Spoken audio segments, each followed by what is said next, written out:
সবাইকে স্বাগত জানাচ্ছি। আমি ফিরোজ তোহা। শুরুতেই সংবাদ শিরোনাম জানিয়ে দেব এই মুহূর্তে হাতে পাওয়া সর্বশেষ গুরুত্বপূর্ণ আপডেট বাংলা সংবাদ। শুরুতেই থাকছে, এখনো অনেক ষড়যন্ত্র হচ্ছে, সুযোগ পেলেই আঘাত করবে। বিএনপির মহাসচিব মির্জা ফখরুল ইসলাম আলমগীর বলেছেন, এখনো অনেক ষড়যন্ত্র হচ্ছে, দেশে বিদেশে ষড়যন্ত্রের অভাব নেই। ষড়যন্ত্রকারীরা সুযোগ পেলে স্বাধীনতাকামী মানুষের উপর আঘাত করবে, তাই ঐক্যকে আরও সুদৃঢ় করতে হবে। এবারে জানাবো, লক্ষ্মীপুরে বিএনপির কার্যালয়ে হামলা ভাঙচুর। লক্ষ্মীপুরে রায়পুর ইউপির বিএনপির কার্যালয়ে হামলা ও ভাঙচুরের অভিযোগ পাওয়া গেছে। একই সঙ্গে বিএনপির এক কর্মীর দোকান ভাঙচুর এবং মালামাল লুটপাট করা হয়। জানাবো, চাঁদাবাজি নিয়ন্ত্রণে এখনও মরিয়া আওয়ামী লীগ। এখনও চাঁদাবাজি নিয়ন্ত্রণে রাখতে মরিয়া আওয়ামী লীগ এবং তার অঙ্গ সংগঠনের নেতাকর্মীরা। ছাত্র জনতার ভয়ে সরাসরি চাঁদা তুলতে না পারলেও বিভিন্ন মাধ্যমে তাদের উপস্থিতি জানান দেবার চেষ্টা করছে। ঢাকা উত্তরের মিরপুর, পল্লবী, কালশী, গাবতলী, শ্যামলী, কল্যাণপুর এলাকায় ব্যবসায়ীদের সঙ্গে গোপনে যোগাযোগের চেষ্টা চালাচ্ছে বলেও অভিযোগ রয়েছে। এসব এলাকায় চাঁদাবাজি নিয়ন্ত্রণ করতেন যুবলীগের সেক্রেটারি ও সাবেক সংসদ সদস্য মইনুল হোসেন খান নিখিল। ঢাকা উত্তরের বিভিন্ন এলাকা নিখিলের চাঁদাবাজির সাম্রাজ্য হিসেবে পরিচিত ছিল। জানিয়ে দেব, আওয়ামী লীগের অভ্যন্তরীণ দ্বন্দ্বে চট্টগ্রামে জোড়া খুন। চট্টগ্রামে নিহত আওয়ামী লীগের দুই নেতাকর্মী ছিলেন হাটহাজারী সাবেক উপজেলা চেয়ারম্যান ইউনুস গনি চৌধুরীর অনুসারী। একই গ্রুপের সাজ্জাদ আরমান সহ কয়েকজনের সঙ্গে আধিপত্যের জেরেই খুন হন আওয়ামী লীগের কর্মী আনিস এবং মাসুদ কায়সার। এ দাবি নিহত আনিসের স্ত্রী অ্যানি আক্তারের। এবারে থাকছে নতুন করে বন্যার সংখ্যা নিয়ে যা জানালো আবহাওয়া অধিদপ্তর। বৃষ্টিপাত কমে যাওয়ায় বন্যা পরিস্থিতির উন্নতি দেখা দিয়েছে। গতকাল শুক্রবার থেকে গরম বেড়ে গেছে। দেশের বেশিরভাগ জায়গায় সর্বোচ্চ তাপমাত্রা গত একদিনে 2 থেকে 3 ডিগ্রি সেলসিয়াস বেড়ে গেছে। আজ শনিবার এমন গরম থাকতে পারে। সঙ্গে দেশের বেশ কিছু জায়গায় বৃষ্টির সম্ভাবনাও রয়েছে। অবশ্য আগামী 2-1 দিনে খুব বেশি পরিমাণে বৃষ্টি হবে না বলে জানিয়েছে আবহাওয়া অধিদপ্তর।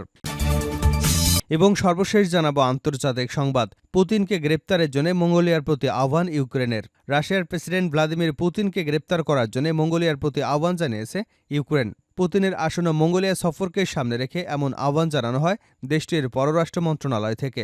আন্তর্জাতিক অপরাধ আদালতে গ্রেপ্তারি পরোয়ানা জারির পর প্রথমবারের মতো আইসিসিভুক্ত কোনো দেশে যাচ্ছেন ভ্লাদিমির পুতিন। আগামী মঙ্গলবার মঙ্গোলিয়া যাবার কথা রয়েছে রুশ প্রেসিডেন্টের। এতক্ষণ শিরোনাম শুনছিলেন, এবার বিস্তারিত। প্রিয় দর্শক, আপনি যদি এই চ্যানেলে নতুন হয়ে থাকেন, ভিডিওটি দেখতে দেখতে চ্যানেলটি সাবস্ক্রাইব করে আমাদের সঙ্গেই থাকুন। আর এই ভিডিও সম্পর্কে আপনি আপনার মূল্যবান মতামতটি কমেন্ট বক্সে জানিয়ে দিন। আর হ্যাঁ প্রিয় দর্শক, জানিয়ে দিন ভিডিওটি কোথা থেকে দেখছেন। এখনো অনেক ষড়যন্ত্র হচ্ছে, সুযোগ পেলেই আঘাত করবে। বিএনপির মহাসচিব মির্জা ফখরুল ইসলাম আলমগীর বলেছেন, এখনো অনেক ষড়যন্ত্র হচ্ছে, দেশে বিদেশে ষড়যন্ত্রের অভাব নেই। ষড়যন্ত্রকারীরা সুযোগ পেলে স্বাধীনতাকামী মানুষের উপর আঘাত করবে, তাই ঐক্যকে আরও সুদৃঢ় করতে হবে। শুক্রবার বিকেলে রাজধানী নয়াপল্টনে বিএনপির কেন্দ্রীয় কার্যালয়ের সামনে আয়োজিত এক সংহতি সমাবেশে সভাপতির বক্তব্যে এসব কথা বলেন ফখরুল ইসলাম। তিনি বলেন, এই প্রথম বাংলাদেশে স্বৈরাচারের অপকর্মের বিরুদ্ধে তদন্ত করার জন্য জাতিসংঘ থেকে একটি দল এসেছে। তারা 2 মাসে যেসব হত্যাকাণ্ড হয়েছে তা তদন্ত করবে। তদন্ত দল যাতে 2009 সাল থেকে হওয়া অত্যাচার, নির্যাতন, নিপীড়ন, হত্যাকাণ্ড, গুমসহ মানবতা বিরোধী সব অপরাধের তদন্ত করে সেই উদ্যোগ নিতে অন্তর্বর্তী সরকারের প্রতি আহ্বান জানিয়েছেন তিনি। অন্তর্বর্তী সরকার দ্রুত গণতন্ত্রে ফিরে যাওয়া এবং সংস্কারের ব্যবস্থা করবে বলেও আশাবাদ ব্যক্ত করেন ফখরুল। সংহতি সমাবেশে গুমের শিকার ব্যক্তিদের স্বজনরাও বক্তব্য রাখেন। বিএনপি নেতা নিখোঁজ ইলিয়াস আলীর স্ত্রী তাহসিনা রুশদি বলেন, স্বামীকে খুঁজে পেতে শেখ হাসিনার সঙ্গে তিনি দেখা করেছিলেন। তখন শেখ হাসিনা তাকে আশ্বাস দিয়েছিলেন সেটি ছিল নাটক। বিএনপির স্থায়ী কমিটির সদস্য আমির খসরু মোহাম্মদ চৌধুরী বলেন, গুম প্রকল্পের মূল হোতা শেখ হাসিনা। তার সঙ্গে যারা এই প্রকল্পে নেতৃত্ব দিয়েছেন, সহযোগিতা এবং সহায়তা করেছেন, তাদের জনগণের সামনে আনতে হবে, বিচার নিশ্চিত করতে হবে। বিএনপির স্থায়ী কমিটির সদস্য সালাউদ্দিন আহমেদ বলেন, আয়নাঘরের মূল খলনায়ক পুলিশের সাবেক মহাপরিদর্শক আইজিপি বেনজির আহমেদ ও সাবেক সেনা কর্মকর্তা জিয়াউল আহসান। গুমের সঙ্গে জড়িত কিছু ব্যক্তিকে চাকরি থেকে অপসারণ করা হয়েছে। এরা এখন ঘুরে বেড়াচ্ছে। তাদের সবাইকে আইনের আওতায় এনে বিচার নিশ্চিত করতে হবে। লক্ষ্মীপুরে বিএনপির কার্যালয়ে হামলা ভাঙচুর। লক্ষ্মীপুরে রায়পুর ইউপি বিএনপির কার্যালয়ে হামলা ও ভাঙচুরের অভিযোগ পাওয়া গেছে।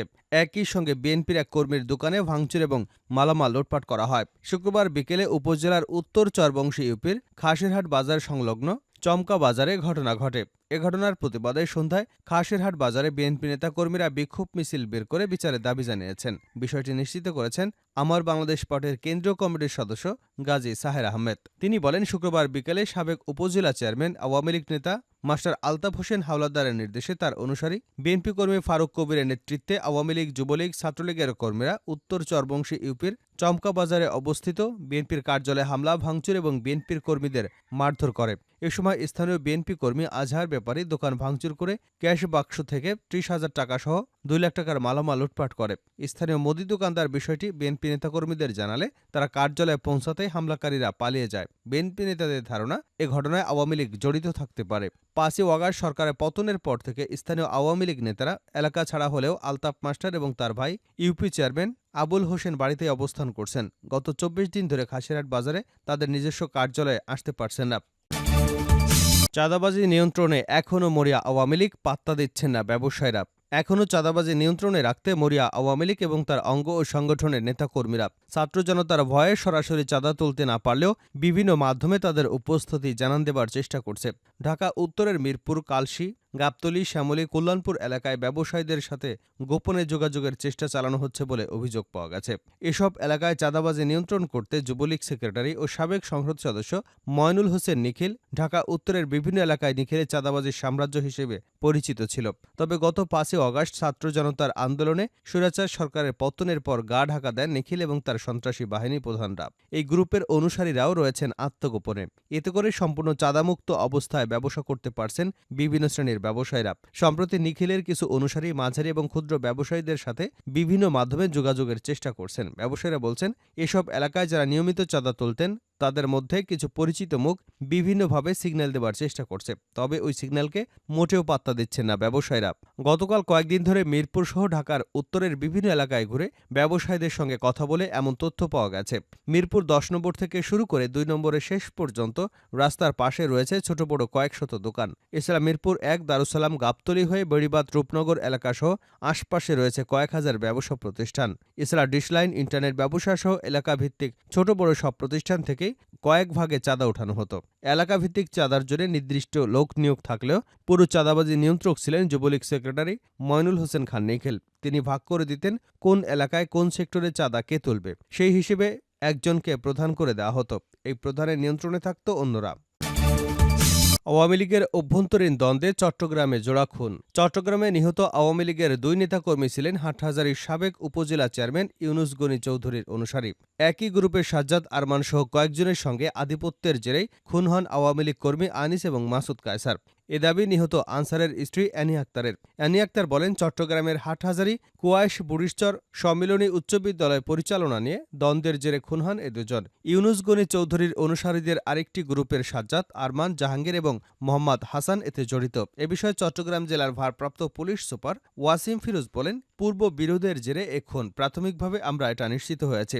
নিহত আনিস হাটহাজারী উপজেলার পশ্চিম কুয়াইশ হাজী উসমান আলী মেম্বারের বাড়ির মৃত মোহাম্মদ ইসাহাকের ছেলে। তার স্ত্রী এবং এক মেয়ে ও সন্তান রয়েছে।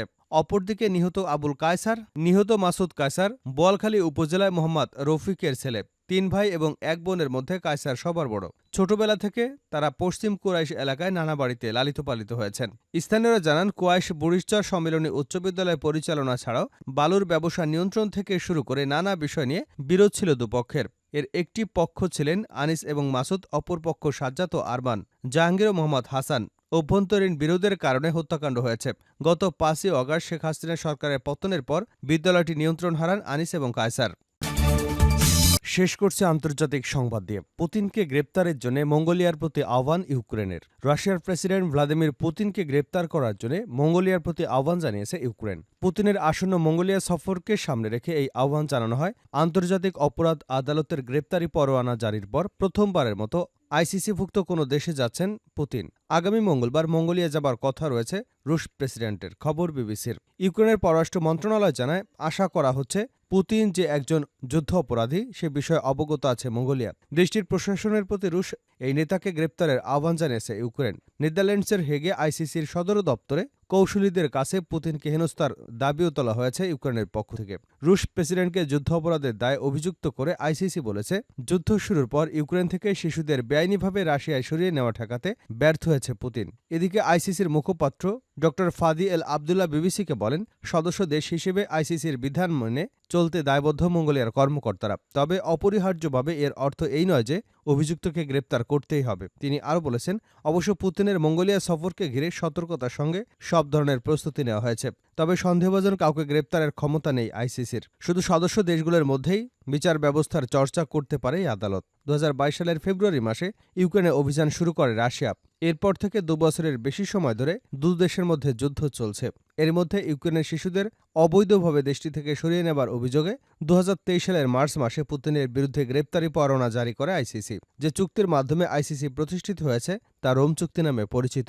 আইসিসির মুখপাত্র ডক্টর ফাদি এল আবদুল্লাহ বলেন, রোম চুক্তির 9ম অধ্যায় অনুসারে মঙ্গোলিয়াসহ সদস্য দেশগুলো আইসিসিকে সহযোগিতা করতে দায়বদ্ধ। তবে এই চুক্তিতে বলা হয়েছে, কিছু ক্ষেত্রে গ্রেপ্তারের দায়বদ্ধতা থেকে সদস্য দেশকে ছাড় দেওয়া যেতে পারে। অন্য দেশের সঙ্গে চুক্তির বাধ্যবাধকতা লঙ্ঘন অথবা তৃতীয় কোনো দেশের ব্যক্তি বা সম্পদের কূটনৈতিক নিরাপত্তা লঙ্ঘনের আশঙ্কা থাকলে ছাড় দেওয়া হয়ে থাকে।